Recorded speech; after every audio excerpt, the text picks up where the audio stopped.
The morning sun cast long shadows across the steps of the Jefferson County Courthouse as Sarah Mitchell checked her watch for the third time. It was 8:45 a.m., and her traffic court hearing was set for 9 a.m. She always made it a point to arrive early, a habit that had served her well throughout her distinguished career. Sarah adjusted her navy blue blazer and smoothed her pencil skirt, professional attire chosen not for traffic court but for the significant judicial board meeting later that afternoon. At 42 years old, she carried herself with a quiet confidence, earned through years of excellence in law and public service. The courthouse lobby bustled with activity. Security guards directed people through metal detectors while clerks hurried past with stacks of files. Sarah noticed some people glancing at her, a well-dressed black woman who seemed out of place in traffic court. She was used to these looks, having faced them throughout her career, from law school to boardrooms. The elevator ride to the third floor was crowded with others attending various court hearings. An elderly white woman clutched her purse tighter as Sarah stepped in, a gesture Sarah didn't miss. She simply smiled politely, having long ago learned that actions, not reactions, were the way to change minds. Courtroom 3C was already half full when she entered. The wooden benches creaked as people shifted to make space for newcomers. Sarah chose a seat in the middle row, placing her leather briefcase beside her. The air conditioning hummed, barely keeping the room comfortable as more people filed in. A young court clerk, likely in his mid-20s, worked nervously at the front desk, dropping papers twice as he organized the morning's cases. Sarah watched him with sympathy, recalling her own early days in the legal field. At precisely 9 a.m., the bailiff's voice boomed. "All rise." Honorable Judge Robert Henderson presiding. The shuffling of feet and rustling of clothes filled the room as everyone stood. Sarah observed Judge Henderson as he entered, his black robe flowing behind him. He appeared to be in his early 60s, with gray hair and wire-rimmed glasses, carrying the authority of decades on the bench. Sarah's case was third on the docket. She listened as Judge Henderson handled the first two, a speeding ticket and an expired registration, with curt efficiency. His tone was sharp, his decision swift, showing little patience for explanations. Sarah made mental notes, not as a defendant but as someone committed to improving the judicial system. When the clerk called, "Sarah Mitchell, case number TR 224-783, she walked confidently to the podium. The clicking of her heels on the tile floor echoed through the now-quiet courtroom. She carried a folder with photographs of the parking spot in question, along with documentation about unclear signage that had misled many drivers. "Miss Mitchell," Judge Henderson said, barely glancing up from his papers. "You're contesting a parking violation from March 15th at 2:45 p.m. on Madison Avenue. How do you plead?" His tone was dismissive, as if her case wasn't worth his full attention. Sarah straightened, her Harvard law training kicking in. "Your Honor, I would like to explain the circumstances. The signage at that location." Judge Henderson interrupted, looking up briefly. "The sign clearly states no parking between 2 p.m. and 4 p.m. unless you have evidence proving your vehicle wasn't there. I see no grounds for contesting this." The irony of the situation wasn't lost on Sarah. In just a few hours, she would sit at a state judicial board meeting where her opinion carried significant weight. Yet here, she was just another face in traffic court, subjected to the very behavior she worked to change. Judge Henderson shifted in his leather chair, glancing at the clock on the wall. It was only 9:15 a.m., and he already had a headache. He had handled 12 cases that morning, and Sarah Mitchell's case was just another number on his docket. The fluorescent lights buzzed as he skimmed through her file with tired eyes.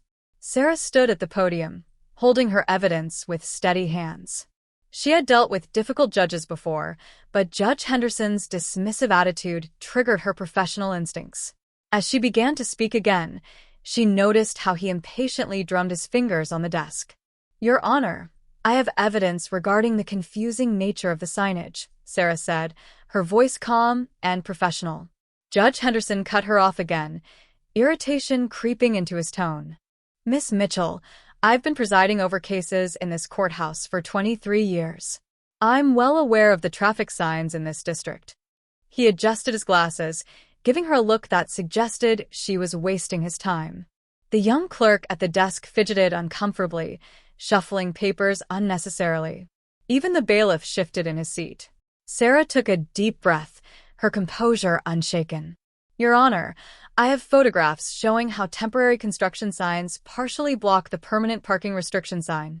Other drivers have reported similar."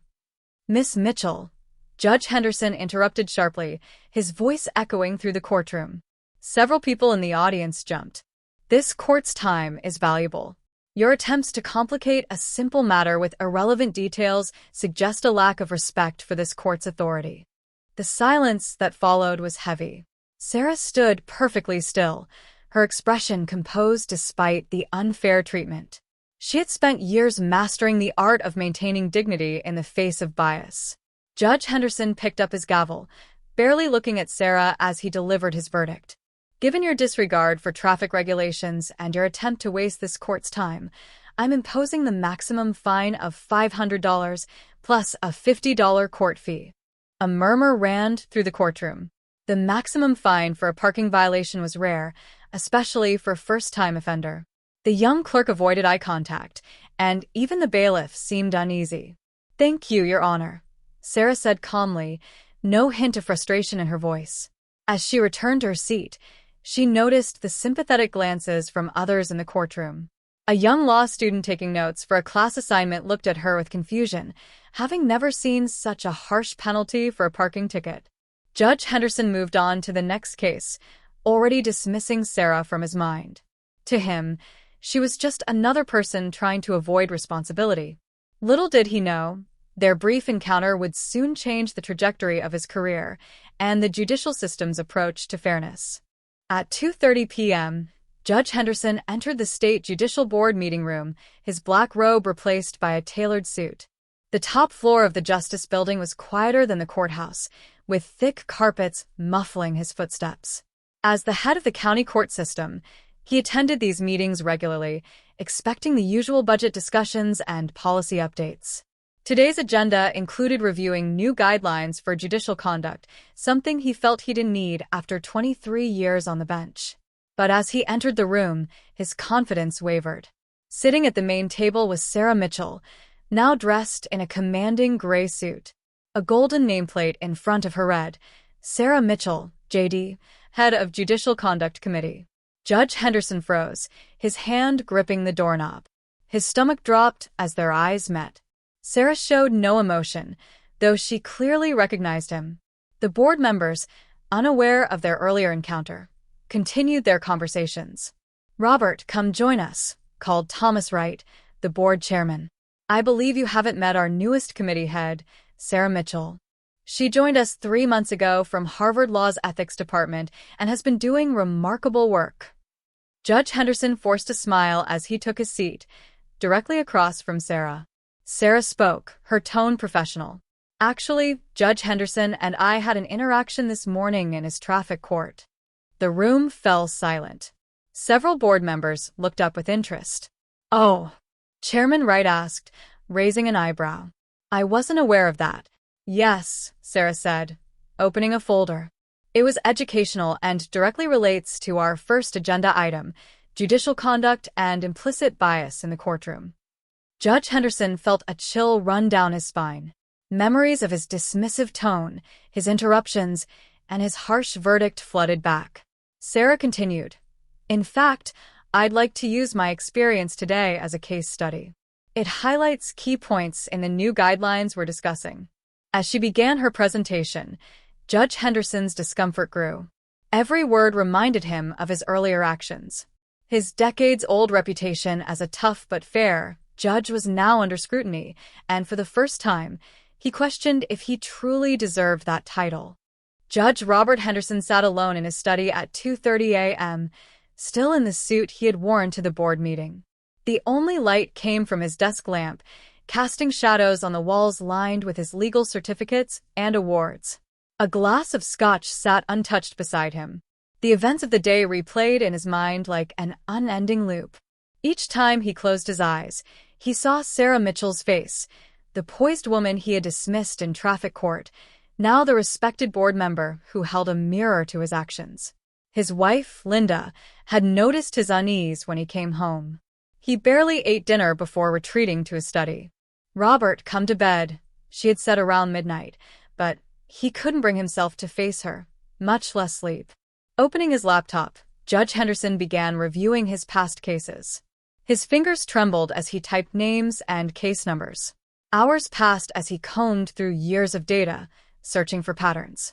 What he found left him shaken. His sentences for minority defendants were consistently harsher, his interruptions more frequent, and his fines higher. "How did I not see this?" he whispered, running a hand through his gray hair. The evidence was clear, and the weight of it pressed on him. The grandfather clock in the hallway struck 3. Judge Henderson stood and walked to the window, staring out at the quiet suburban street. A police car rolled by, lights off, and he thought of how often he had unquestioningly sided with officers over defendants, especially when those defendants were people of color. A text message from his daughter, Amy, lit up his phone. "Dad, you okay? Mom said you seemed upset at dinner. Want to talk?" He stared at the message, guilt gnawing at him. Amy, a second-year law student, had always looked up to him. What would she think if she knew the truth? Returning to his desk, he pulled out a legal pad and began writing. Apologizing to Sarah Mitchell was only the first step. He needed to address the broader problem, a system that allowed bias to thrive. As he wrote, memories from his early days as a lawyer surfaced, when he had believed in fairness and justice above all. Somewhere along the way, he had lost that clarity. The first light of dawn crept through the window as he finished his notes. His yellow legal pad was filled with plans for change, reviewing past rulings, implementing new courtroom procedures, and proposing reforms. It wasn't just about his own courtroom anymore. It was about confronting a systemic problem. Judge Henderson finally stood, his joints stiff from sitting all night. He had a full docket of cases that day, but for the first time in years, he felt uncertain about taking the bench. How many more Sarah Mitchells had stood before him, their stories unheard, their evidence ignored. Over the next 3 weeks, Judge Henderson's office transformed into a research hub. Stacks of case files covered every surface, and his computer displayed spreadsheets of his past rulings. His secretary, Mrs. Thompson, noticed his uncharacteristic dedication. "Your Honor," she said one morning, placing a third cup of coffee on his desk. "The courthouse cleaning staff asked if you're living here now." Judge Henderson barely looked up. He was reviewing a 3-year-old case where a young black man had been sentenced to 6 months for a minor offense. Beside it lay a similar case involving a white college student who had received community service. The disparity made his stomach churn. He had hired 2 law students, both from minority backgrounds, to assist in analyzing his rulings. The data they uncovered painted an undeniable picture of bias, his own and the system's. One rainy Tuesday, he called a meeting with his courtroom staff. The bailiff, clerks, and stenographer sat nervously in his chambers, unsure of what to expect. "We need to change how we operate," he announced, standing before them with newfound resolve. "I've prepared new guidelines for courtroom procedures." He handed out folders containing detailed proposals. "From now on, every defendant gets equal time to speak. Every piece of evidence must be reviewed, no exceptions." The bailiff, Officer Martinez, raised his hand. "Sir, won't this make the court calendar run longer?"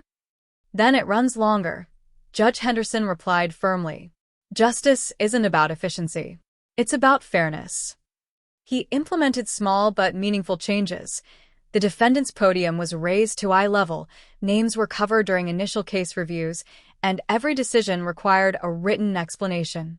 During a lunch break in the judge's dining room, his longtime friend, Judge Peterson, confronted him. "Rob, what's gotten into you?" Peterson asked, cutting into his steak. "I heard you spent 2 hours on a shoplifting case yesterday. You're making the rest of us look bad." Judge Henderson put down his fork. "Maybe we need to look bad," he said quietly. "Maybe we need to question everything we think we know about being good judges." At home, Linda noticed his transformation. Instead of watching the news in the evenings, he read books on implicit bias and systemic racism. Their dinner conversations shifted to discussions of judicial reform. One evening, she found him writing a speech in his study. "What's that for?" she asked, handing him a cup of tea. "I'm presenting my findings to the State Judicial Board," he said, his voice cracking slightly. "I've identified over 300 cases that need sentence reviews." Linda placed a hand on his shoulder. "You're doing the right thing, Robert." He covered her hand with his own. "I'm just getting started," he said. "This isn't just about my courtroom. It's about changing the whole system." The next morning, Judge Henderson did something unprecedented. He posted a public notice in his courtroom, inviting feedback from anyone who felt they had been treated unfairly in his court. He installed a suggestion box, which quickly filled with letters. Each evening, he read every one. Some were heart-wrenching, others angered him at himself, but each strengthened his resolve. The same determination that once made him a respected judge now fueled his commitment to becoming a fair one. One Thursday afternoon, Judge Henderson stood outside Sarah Mitchell's office on the 12th floor of the Justice Building. His hand hovered over the sleek nameplate that read, "Sarah Mitchell, J.D., Head of Judicial Conduct Committee." He knocked, his heart pounding like a young attorney at his first court appearance. "Come in," Sarah's clear voice called. Her office was impressive but understated. Large windows overlooked the city, and the walls displayed degrees from Harvard Law and various legal awards. Sarah sat behind a modern desk, reading glasses perched on her nose as she reviewed documents.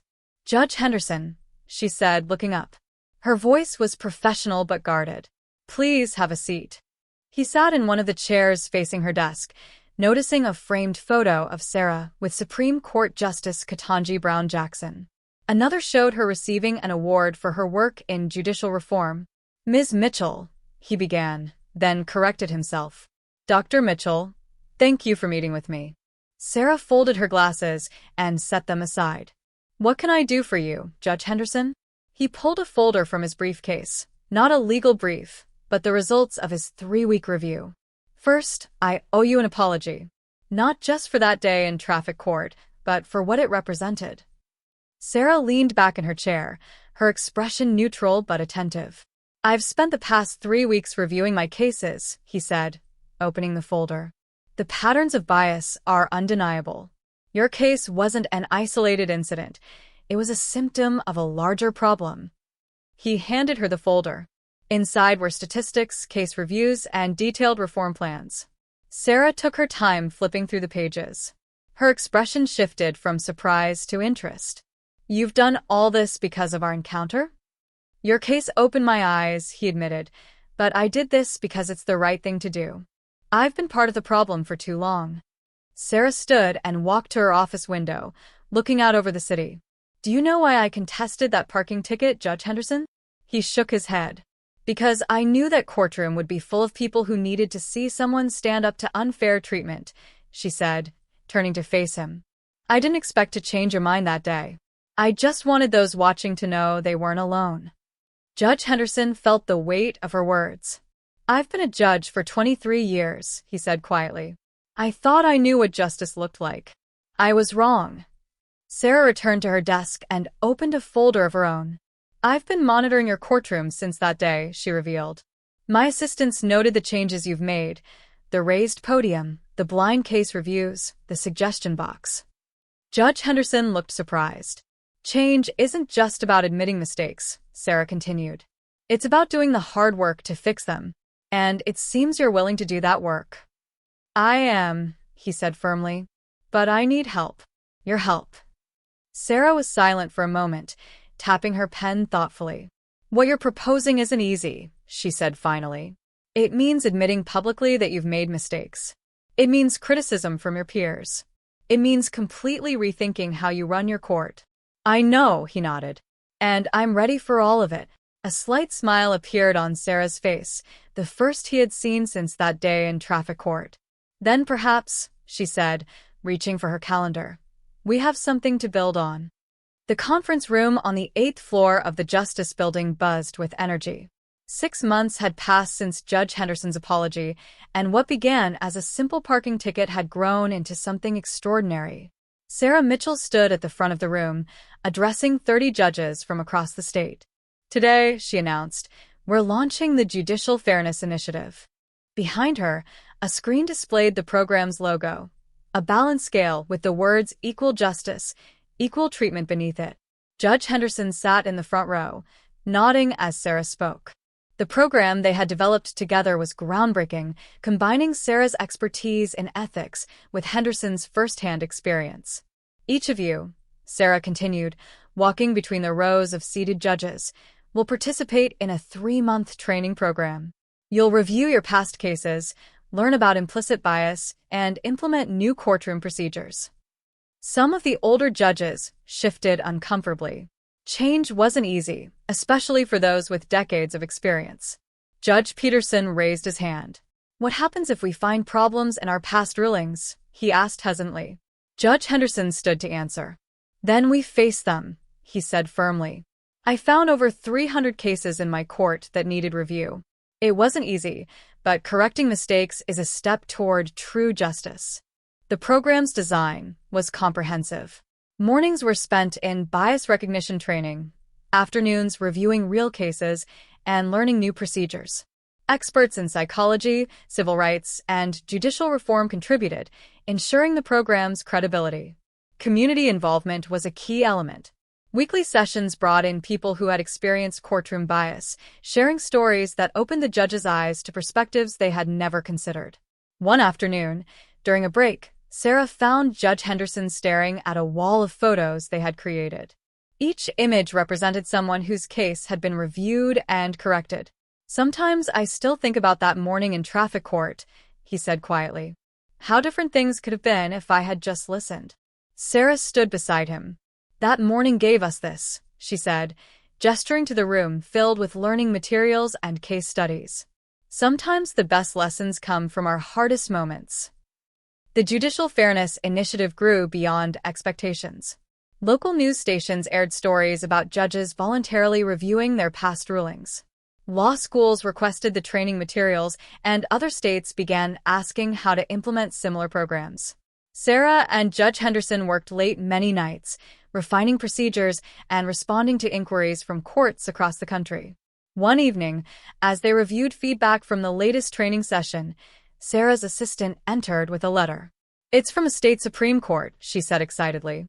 Sarah opened the envelope, her eyes scanning the letter quickly. They want to make our training mandatory for all judges in the state, not just recommended, but required. Judge Henderson smiled, recalling how resistant he had once been to change.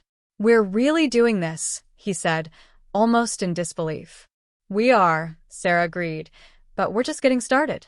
Their initiative revealed deeper systemic issues. They began developing specialized training for different types of courts, criminal, family, civil, each with its unique challenges and biases. The most profound moment came during their first graduation ceremony for judges who had completed the program. 50 judges, including Henderson, received certificates, but the real success lay in the results: more equitable sentencing, fewer appeals, and a significant rise in public trust. As Sarah watched the judges accepting their certificates, she thought back to that morning in traffic court. What began as a single act of standing up to unfair treatment had grown into a movement for systemic change. Across the room, Judge Henderson caught her eye and nodded. 1 year after the parking ticket incident, the Jefferson County Courthouse looked different. The raised podium and community suggestion box were visible signs of progress, but the real transformation was in the way justice was served. Judge Henderson sat in his chambers, reviewing his morning docket. On his desk sat an award for excellence in judicial reform, presented to him and Sarah at a national conference. But what truly made him proud were the statistics. Appeals in his court had dropped by 70%, and 89% of defendants reported feeling treated fairly, regardless of background. Sarah Mitchell's office had also changed. Her walls displayed framed newspaper articles about their initiative. One headline read, "State Program Becomes National Model." Another showed a photo of Sarah and Henderson at a conference titled From Conflict to Collaboration: How One Parking Ticket Changed the System. That morning, both attended a special session of traffic court, the same courtroom where their story began. But this time, Judge Henderson sat in the gallery, observing a new judge who had completed their training program. A young Hispanic woman approached the podium, nervously contesting her ticket. The judge listened attentively, reviewed the evidence, and made a fair decision based on the facts. Sarah and Judge Henderson exchanged knowing looks. This was what justice was meant to be. Over lunch at their usual cafe, Sarah stirred her coffee. 3 more states are adopting our program. Texas starts next month. Judge Henderson nodded, reflecting on how far they had come. You know what surprised me most this year? He said. How many judges actually wanted to change. They just didn't know how. Their initiative had expanded beyond bias training. It now included mental health support for judges, community feedback sessions, and regular case reviews. Courthouses across the state adopted raised podiums and blind case review systems. As they finished lunch, a woman approached their table. Henderson recognized her as someone who had been in the courtroom the day he fined Sarah. I was there that day, she said. Now I bring my law students to court to show them how things have changed, to show them that change is possible. That afternoon, Sarah and Judge Henderson met with a group of new judges starting their training. The room was filled with eager, nervous faces. Judge Henderson stood to address them. A year ago, he began, I thought I knew everything about being a good judge. I was wrong. Real justice isn't about being tough or efficient. It's about being fair, humble, and willing to change. From the back of the room, Sarah watched, reflecting on how far they had come. What started as a moment of conflict had become a blueprint for transformation. As the day ended, Sarah and Judge Henderson stood on the courthouse steps, watching the sunset cast long shadows across the engraved words above the entrance, Equal justice under law. You know, Sarah said, when I contested that ticket, I never imagined any of this. Judge Henderson smiled. When I fined you that day, I never imagined I'd end up thanking you for it. They stood in silence, watching people enter and leave the courthouse. Each person now had a better chance of being treated fairly, not because of luck or privilege, but because 2 people had turned a moment of injustice into an opportunity for lasting change. The story of the judge and the board member became more than a tale of bias confronted. It became a blueprint for reform, proving that justice isn't just an ideal etched in stone. It's a reality built one courtroom, one decision, and one changed mind at a time.